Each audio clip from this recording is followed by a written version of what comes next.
What is up everyone, in today's video I am going to show you how to fix voicemail notification not working in Narzo 70 Pro. So let's start the video. First of all, open settings. In settings, here you can see the option sound and vibration. Now click on it and then click on do not disturb. Now here you can check your do not disturb. If you turn on your do not disturb, then turn it off. After turn off your do not disturb, then go back and click on notifications and then click on phone notifications. Now here you can enable your notifications. After that, go back and scroll down and click on system and update and then click on backup and reset.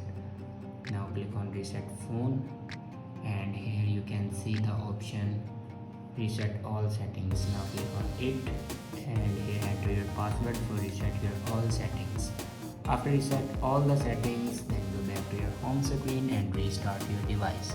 For restart your device, press and hold power button and swipe up to restart your device. After doing these steps, your problem will be fixed. I hope this video is helpful for you. Thanks for watching.